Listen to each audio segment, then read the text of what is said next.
नमस्कार. गरजा रायगड सात संवाद या वृत्तवाहिनीत आपलं स्वागत आहे. तर चला पाहूया आजच्या ताज्या घडामोडी.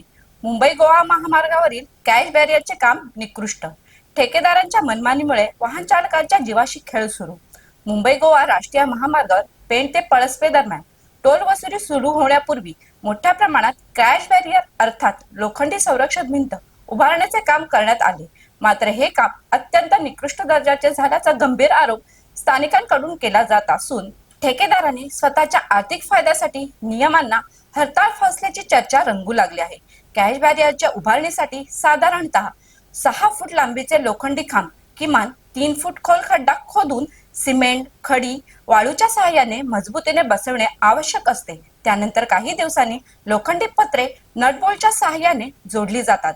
मात्र प्रत्यक्षात या ठिकाणी अनेक खांब जेसीबीच्या सहाय्याने थेट जमिनीत दाबून बसवण्यात आल्याचे दिसून येत आहे. विशेष म्हणजे हे खांब रस्त्याच्या भरावावर बसवण्यात आले आहेत.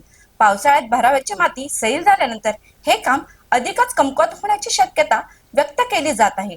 अशा परिस्थितीत एखाद्या वाहनाची धडक कॅश बॅरियरला बसल्यास वाहन थांबण्याऐवजी संपूर्ण बॅरियरसह रस्त्याखाली जाण्याचा धोका निर्माण होऊ शकतो.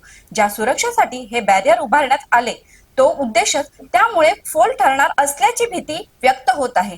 साध्या धडकेने हे खांब उपटून निघू शकतील इतके हे खांब कमकुवत दिसत असल्याने राष्ट्रीय महामार्ग प्राधिकरणाच्या गुणवत्ता नियंत्रण व्यवस्थेवर प्रश्न निर्माण झाले आहे. या सुरक्षा व्यवस्थेची प्रत्यक्ष तपासणी झाली होती का, असा सवाल आता वाहन चालक आणि नागरिकांकडून उपस्थित केला जात आहे.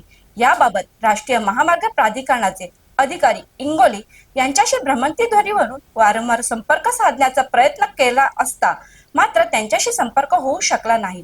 त्यामुळे या कथित निकृष्ट कामाबाबत प्राधिकरणाची भूमिका अद्याप स्पष्ट होऊ शकलेली नाही. मुंबई गोवा महामार्गावरील सुरक्षेच्या दृष्टीने अत्यंत महत्वाच्या असलेल्या क्रॅश बॅरियरच्या कामाची तातडीने स्वतंत्र तांत्रिक चौकशी करून दोषींवर कारवाई करावी अशी मागणी आता जोर धरू लागली आहे. हे क्रॅश बॅरियर आहे. हे क्रॅश बॅरियर हा क्रॅश बॅरियर विचार केला तर हे त्याचे खांबे आहेत आणि हे खांबे साधारणतः 6 फुटाचे असतात आणि ते 3 फूट आत घालायचे असतात. परंतु त्याला बेसिक असा कॉन्क्रीट केला जातो. परंतु हे जेसीबीच्या साह्याने दाबून केलेलं आहे आणि हा संपूर्ण निकृष्ट दर्जाचा काम आहे. आता पाऊस पडल्यानंतर हे संपूर्ण हे क्रॅश बॅरिकेडचे हे जे खांबे आहेत हे सैल होणार आणि हे सर्व असे झोपलं जाईल. आणि ह्याचं काम काय आहे तर संपूर्ण गाड्यांचं जे काही असतील तर रस्त्याच्या खाली उतरू नये किंवा ॲक्सिडेंट झालेले जास्त ॲक्सिडेंटचं प्रमाण म्हणजे त्याचा त्या वाहनाला धोका पत्करू नये. परंतु त्याचा या